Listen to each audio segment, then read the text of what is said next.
Good morning everyone. I am Prasanna. Today's my topics are in Unit 3 Wind Pump, Performance Analysis, Design Concept and Testing. A wind pump is a type of windmill which is used for pumping water. Wind energy conversion system లో one of the application wind pump. Wind pump ని use చేసి inside the earth లోపల ఉండే water ని మనం collect చేయొచ్చు. ఈ wind pump అనేది విండ్ మిల్ లో వన్ ఆఫ్ ద టైప్. దాని యొక్క స్ట్రక్చర్ అనేది ఈ డయాగ్రామ్ లో చూపించినట్టుగా ఉంటుంది. ఈ విండ్ మిల్ వాటర్ పంప్ ని యూజ్ చేసి విండ్ ఎనర్జీ ద్వారా ఇన్సైడ్ ద ఎర్త్ లోపల ఉన్న వాటర్ ని లిఫ్ట్ చేసి మనం వాటిని స్టోర్ చేసుకుంటూ ఉంటాము రిజర్వాయర్స్ లోపల. ఈ ప్రాసెస్ కి యూజ్ చేస్తాము. ఇక్కడ మనం తీసుకున్న ఈ విండ్ మిల్ వాటర్ పంప్ లోని ఎప్పుడైతే విండ్స్ ఫ్లో అవుతున్నాయో ఆ ఫ్లో అయిన ఏరియాలో ఇక్కడ బ్లేడ్స్ అనేవి ఉన్నప్పుడు ఆ బ్లేడ్స్ రొటేట్ అవుతూ ఉంటాయి. ఈ బ్లేడ్స్ రొటేట్ అవుతున్నప్పుడు బ్లేడ్స్కి అటాచ్ అయిన రోటర్ పార్ట్ కూడా రొటేట్ అవుతుంది. ఈ రోటర్కి అటాచ్ అయిన రాడ్నే మనం క్రాంక్ షాఫ్ట్ అంటున్నాము. ఈ క్రాంక్ షాఫ్ట్ నుంచి ఇక్కడ గేర్స్ అనేవి అరేంజ్ అయి ఉంటాయి. గేర్స్ యొక్క ఫంక్షనింగ్ అనేది రొటేటరీ మోషన్ని ఇంక్రీజ్ చేస్తాయి. ఈ గేర్స్ నుంచి ఇక్కడ ఒక రాడ్ అనేది కనెక్ట్ అయి ఉంటుంది. అంటే రాడ్ క్రాంక్ షాఫ్ట్ నుంచి కనెక్టింగ్ రాడ్ వరకు ఇక్కడ పార్ట్స్ అనేవి అరేంజ్ అయి ఉన్నాయి. ఈ కనెక్టింగ్ రాడ్ ఈ యూ బెండ్ పోర్షన్లోని వర్టికల్గా ప్లేస్ చేయబడి ఉంది. ఈ కనెక్టింగ్ రాడ్నే మనం పంప్ రాడ్ అంటున్నాము. ఈ రాడ్కి ఇక్కడ పైప్ లైన్ లోపలికి ప్లేస్ చేస్తారు. ఈ పైప్ లోపల వాల్వ్స్ అనేవి ప్లేస్ అయి ఉంటాయి. అంటే సిలిండ్రికల్ పిస్టన్ అరేంజ్ చేయబడి ఉంటుంది. ఆ వాల్వ్స్ అనేవి ఇన్లెట్ వాల్వ్, అవుట్లెట్ వాల్వ్ అని లోపల అరేంజ్ చేస్తారు. ఈ పైప్ లైన్ అనేది ఇన్సైడ్ ద ఎర్త్ లోపల వాటర్ అనేది ఎక్కడ వరకు ఉంటుందో వాటర్ లెవెల్ వరకు పైప్ లైన్ని ప్లేస్ చేస్తారు. ఎప్పుడైతే విండ్స్ ఫ్లో అవ్వడం స్టార్ట్ అవుతుందో విండ్స్ ఫ్లో అవగానే ఇక్కడ బ్లేడ్స్ రొటేట్ అవుతున్నాయి. అట్ ద సేమ్ టైం బ్లేడ్స్కి అటాచ్ అయిన రోటర్ పార్ట్ రొటేట్ అవుతుంది. అంటే ఇక్కడ తీసుకున్న రోటర్ పార్ట్కి జాయినింగ్ క్రాంక్ షాఫ్ట్ ఉంది కాబట్టి ఈ క్రాంక్ షాఫ్ట్ నుంచి కనెక్ట్ అయిన రాడ్ అనేది ఈ రొటేటరీ మోషన్ని రెసిప్రొకేటింగ్ మోషన్గా చేంజ్ చేస్తుంది. ఈ రెసిప్రొకేటింగ్ మోషన్ అంటే ఇక్కడ డయాగ్రామ్లో చూపించినట్టుగా ఇక్కడ మనకి యూ బెండ్లోని ఈ విధంగా ఉంటుంది. పుల్లీ టైప్లోని ఎప్పుడైతే ఈ క్రాంక్ షాఫ్ట్ అనేది రాడ్ అనేది రొటేట్ అవుతుందో ఈ వీల్ అనేది రొటేట్ అవుతూ ఉంటుంది. దీనికి అటాచ్ అయిన ఈ కనెక్టింగ్ రాడ్ అనేది కూడా రొటేట్ అవుతూ ఉంటుంది. ఈ రొటేటరీ మోషన్ అనేది దీనికి అటాచ్ అయిన ఈ రాడ్ అనేది అప్ అండ్ డౌన్ మూవ్ అవ్వడం జరుగుతుంది. అంటే రొటేటరీ మోషన్ని ఇక్కడ రెసిప్రొకేటింగ్ మోషన్గా చేంజ్ చేసేదే ఈ కనెక్టింగ్ రాడ్. అంటే ఈ పంపు లోపల అరేంజ్ అయిన పోర్షన్ అనేది ఈ విధంగా ఉంటుంది. ఇక్కడ మనకి అబ్జర్వ్ చేస్తే అప్ అండ్ డౌన్ మూవ్ అవుతూ ఉంటుంది. అంటే రొటేటరీ మోషన్ ద్వారా ఇక్కడ ఈ రాడ్ అనేది రెసిప్రొకేటింగ్ మోషన్గా కన్వర్ట్ అవుతుంది. ఈ రెసిప్రొకేటింగ్ మోషన్లోని ఈ పిస్టన్ ఎండింగ్ పోర్షన్ మనకు కనబడుతుంది. ఈ ఎండింగ్ పోర్షన్ అనేది యాక్చువల్గా ఈ విండ్ మిల్ వాటర్ పంప్ అనేది ఎర్త్కి వాటర్ లెవెల్ ఉన్నంత వరకు లోపలికి ప్లేస్ చేస్తారు. ఈ ప్లేస్ చేసిన ప్రాసెస్లోని ఇక్కడ వాల్స్ అనేవి అరేంజ్ అయి ఉంటాయి. ఆ వాల్స్ ఓపెన్ అయ్యి వాటర్ అనేది పైకి లిఫ్ట్ చేయడం జరుగుతూ ఉంటుంది. ఈ విధంగా లిఫ్ట్ అయిన వాటర్ అనేది మనం రిజర్వాయర్లోని ట్యాంక్స్లోని కలెక్ట్ చేస్తూ ఉంటాము. ఈ ప్రాసెస్లోని వాటర్ యొక్క పంపింగ్ అనేది జరుగుతుంది. which connect by rotor with gears that transfer the rotation motion of windmill to reciprocating motion on crankshaft that act on reciprocating pump to lift water by its motion.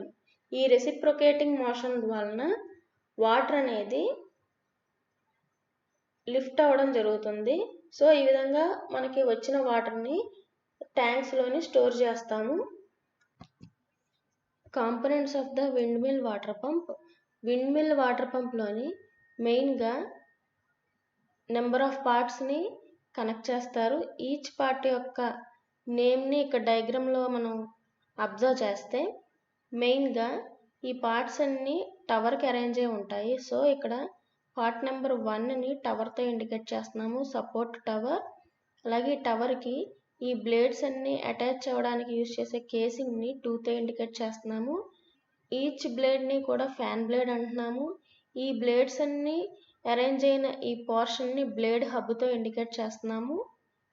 ఈ blade హబ్కి rotating డిస్క్కి connect అయిన రాడ్ని షాఫ్ట్తో indicate చేస్తున్నాము 4తోని. ఈ షాఫ్ట్కి ఇవి ఫ్రీగా move అవడానికి ball bearings అనేవి use చేస్తారు, number 3తో indicate చేస్తున్నాము. ఈ టవర్కి షాఫ్ట్ లింక్ అలాగే ప్లంజర్ షాఫ్ట్ ఈ రెండు కూడా సైడ్న సపోర్ట్ కనెక్ట్ అయి ఉంటాయి. కనెక్టింగ్ రాడ్ని కూడా ఇక్కడ 10తో ఇండికేట్ చేస్తున్నాము. అలాగే బాటంలోని డిస్ప్లేస్మెంట్ పంపు దీనికి సపోర్ట్గా ప్లంజర్, బాటంలోని ప్లంజర్ హ్యాంగర్ అనేది అటాచ్ అయి ఉంటుంది. ఈ ఎంటైర్ పార్ట్స్లోని కూడా rotor blade are the most important in a wind mill powered water pump assembly as it captures wind. A cup-shaped PVC septic pipe material which provide to be helpful for generation of mechanical work leading to the generation of water pump. ఈ rotor blades winds యొక్క ఫోర్స్ని capture చేసుకొని rotate అవ్వడం జరుగుతుంది. ఇవి rotate అవ్వడం వలన mechanical work అనేది generate అయ్యి ఈ మెకానికల్ వర్క్ ద్వారా వాటర్ పంపింగ్ అనేది జరుగుతుంది. అలాగే ఈ బ్లేడ్స్ అనేవి అటాచ్ అయిన పోర్షన్ని బ్లేడ్ హబ్ అంటున్నాము. ఈ బ్లేడ్ హబ్ అనేది వుడ్ డిస్క్తో డిజైన్ చేస్తారు. It is used to transfer motion from the shaft to the slider crank disc. ఈ బ్లేడ్ హబ్ షాఫ్ట్ నుంచి స్లైడర్ క్రాంక్ డిస్క్కి రొటేటరీ మోషన్ని ట్రాన్స్ఫర్ చేయడం జరుగుతుంది. ఎప్పుడైతే ఈ బ్లేడ్ హబ్ దగ్గర ఉన్న ఈ షాఫ్ట్ రొటేట్ అవుతుందో దానికి అటాచ్ అయిన స్లైడర్ క్రాంక్ డిస్క్ కూడా రొటేట్ అవుతుంది. Slider crank disc. Slider crank disc is made up by a cyclic wood which is connected to the shaft at one end and the other end of the slider crank disc is connected to the hand pump by means of a connecting rod. Connecting rod ద్వారా hand పంప్కి ఈ slider crank disc అనేది connect అయి ఉంటుంది. The slider crank disc converts rotatory motion of the windmill to reciprocating motion. Rotatory motion of the విండ్మిల్ని reciprocating మోషన్గా change చేయడానికి use చేసేదే ఇక్కడ స్లైడర్ క్రాంక్ డిస్క్. ఈ డయాగ్రామ్లోని ఇక్కడ రొటేట్ అవుతున్న ఇక్కడ డిస్క్కి సెంటర్లోని స్లైడర్ క్రాంక్ షాఫ్ట్ అనేది అరేంజ్ అయి ఉంది. ఈ షాఫ్ట్కి కనెక్ట్ అయిన ఈ rod up and down move అవుతుంది. అంటే ఈ షాఫ్ట్ అనేది రొటేటరీ మోషన్ని ఈ రాడ్ ద్వారా రెసిప్రొకేటింగ్ మోషన్గా చేంజ్ చేస్తుంది. Shaft. The shaft is a component which is connected between the blade hub and the slider crank disc. Blade హబ్కి స్లైడర్ క్రాంక్ డిస్క్కి కనెక్ట్ అయ్యే రాడ్ని మనం షాఫ్ట్ అంటున్నాము. ఈ డయాగ్రామ్లో షాఫ్ట్ అనేది ఈ పోర్షన్లో ఉంటుంది. Gear box. Gear box contain a gear system used to increase the rotational speed from rotor to crank. Bearing system used to reduce the frictional losses and vibration. షాఫ్ట్కి అదర్ ఎండ్ గేర్ బాక్స్ అనేది connect అయి ఉంటుంది. ఈ gear box లోపల gears ఎలా ఉంటాయంటే ఈ పైన చూపించిన డయాగ్రామ్లో లాగా ఈ 2 వీల్స్ కనెక్ట్ అయి ఉంటున్నాయి. 2 వీల్స్ కూడా రెండు ఈక్వల్గా ఉండట్లేదు. వాటి యొక్క సైజెస్ అనేది ఒకటేమో పెద్దగా ఇంకోటేమో చిన్నగా ఉంటుంది. ఎప్పుడైతే ఈ లార్జ్ వీల్ అనేది 1 టైం రొటేట్ అవుతుందో స్మాల్ వీల్ అనేది మోర్ దెన్ 1 టైమ్స్ రొటేట్ అవ్వడం జరుగుతుంది. దీని యొక్క సైజులో కంపారిటివ్గా అబ్జర్వ్ చేయడం వలన అంటే ఇక్కడ నెంబర్ ఆఫ్ రొటేషన్స్ అనేవి ఇంక్రీజ్ అవుతున్నాయి. ఇనీషియల్గా రొటేట్ అయ్యే రొటేషన్ కన్నా ఇక్కడ సెకండ్ వీలు రొటేట్ అయ్యే రొటేషన్ యొక్క నెంబర్ అనేది ఇంక్రీజ్ అవుతుంది. ఈ ప్రాసెస్ని మనం గేర్ సిస్టమ్ అంటున్నాము. ఈ 2 వీల్స్ కూడా రొటేట్ అయ్యే డైరెక్షన్ ఎలా ఉంటుందంటే ఒకదానితో ఒకటి కంపేర్ చేస్తే ఒకటేమో క్లాక్ వైజ్ రొటేట్ అవుతుంటే ఇంకోటేమో యాంటీ క్లాక్ వైజ్ రొటేట్ అవుతుంది. ఇక్కడ డయాగ్రామ్లోని యారో మార్క్స్ చూపించినట్టుగా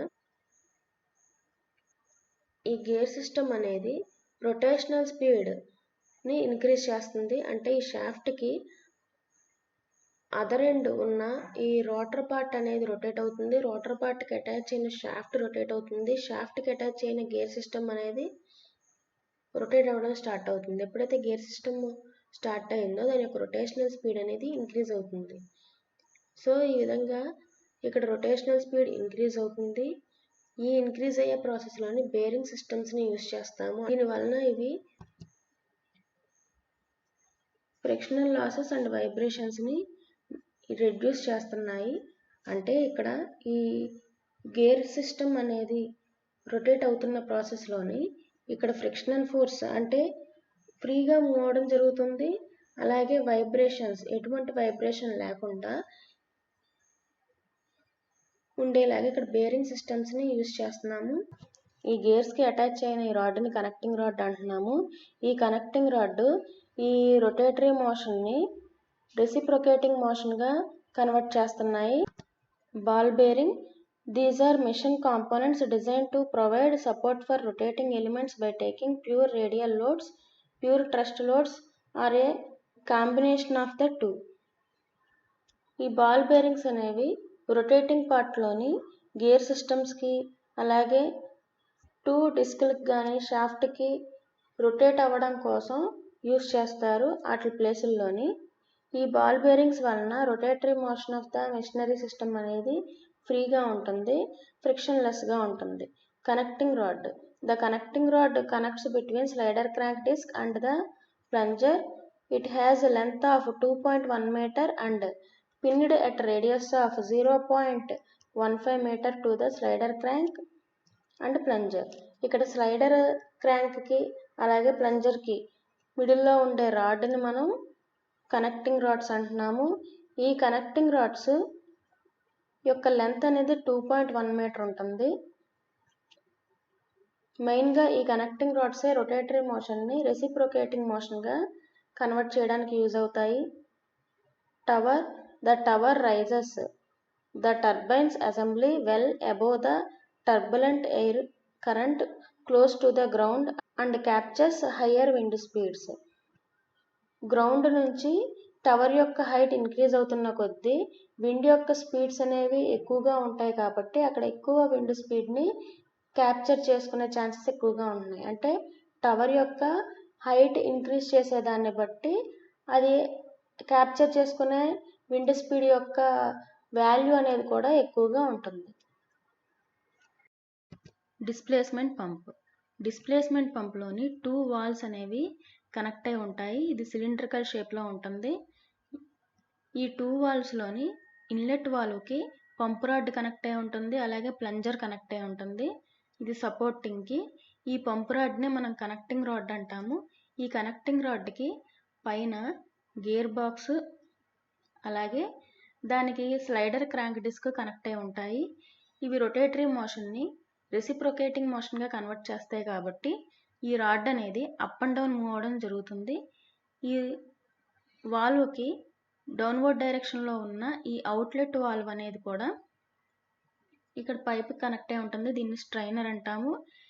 ఈ పైపు యొక్క కనెక్షన్ అనేది ఇన్సైడ్ ద ఎర్త్ లోపల వాటర్ లెవెల్ ఎక్కడ వరకు ఉంటుందో ఆ వాటర్ లెవెల్ రీచ్ అయ్యేదాకా పైపు కనెక్షన్ అనేది ప్లేస్ చేస్తారు. ఇక్కడ వాల్వ్ అనేది మనం చూస్తున్న కండిషన్లోని ఈ సైడ్స్న ఓపెనింగ్లో ఉంది. సో ఇక్కడ వాల్వ్ నుంచి వాటర్ అనేది ఈ ఇన్లెట్ వాల్వ్కి అవుట్లెట్ వాల్వ్కి మిడిల్లో ఉన్న గ్యాప్లోని ఫిలప్ అయి ఉంటాయి. సో ఇన్లెట్ వాల్వ్ ఎప్పుడైతే కంప్రెస్ అవుతుందో ఈ అవుట్లెట్ వాల్వ్ అనేది క్లోజ్ అయిపోతుంది. ఇక్కడ ఉన్న వాటర్ కాస్త ఇన్లెట్ వాల్వ్ సైడ్న ఉన్న ఓపెనింగ్ ద్వారా పైకి మూవ్ అవుతుంది. ఎప్పుడైతే ఇక్కడ రెసిప్రొకేటింగ్ మోషన్ అంటున్నాం కాబట్టి ఇన్లెట్ వాల్వ్ అనేది అప్వర్డ్ డైరెక్షన్ మూవ్ అయిందో ఈ అనదర్ వాల్వ్ అనేది ఓపెన్ అవుతుంది. ఎప్పుడైతే inlet valve upward direction move అయిందో ఈ 2 వాల్వ్స్ గ్యాప్లోనే వ్యాక్యూమ్ ఉంటుంది. ఇక్కడ వ్యాక్యూమ్ క్రియేట్ అయింది. ఇక్కడ అవుట్లెట్ వాల్వ్ ఓపెన్ అవ్వడం వలన ఈ సైడ్స్ నుంచి వాటర్ అనేది ఫ్లో అవుతుంది. రిపీటెడ్గా ఇన్లెట్ వాల్వ్ అనేది అప్ అండ్ డౌన్ మూవ్ అయ్యే ప్రాసెస్లోని ఈ గ్యాప్లో ఉన్న వాటర్ అనేది పైకి పంపింగ్ జరుగుతుంది. ఇలా పంపింగ్ అయిన వాటర్ని రిజర్వాయర్లోని స్టోర్ చేసుకుంటాం. Performance evaluation test of the wind mill water pump. Wind mill water pump యొక్క పర్ఫార్మెన్స్ని ఎలా ఫైండ్ అవుట్ చేస్తామంటే, మనం తీసుకున్న వాటర్ పంప్ యొక్క rotor diameter 2.14 metres, total surface area 3.733 metre square and average wind speed కనుక 2.5 మీటర్ పర్ సెకండ్.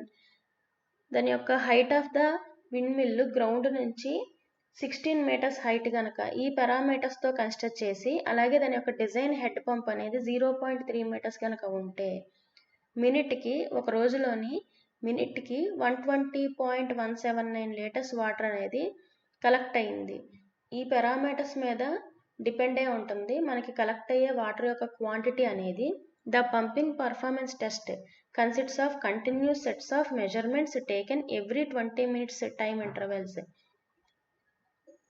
ఎవ్రీ 20 minutesకి ఈ pumping performance test అనేది చేయడం జరుగుతుంది. ఈ విధంగా మనకు కలెక్ట్ అయిన వాటర్ యొక్క క్వాంటిటీని బట్టి దాని యొక్క పర్ఫార్మెన్స్ అనేది డిపెండ్ అయి ఉంటుంది.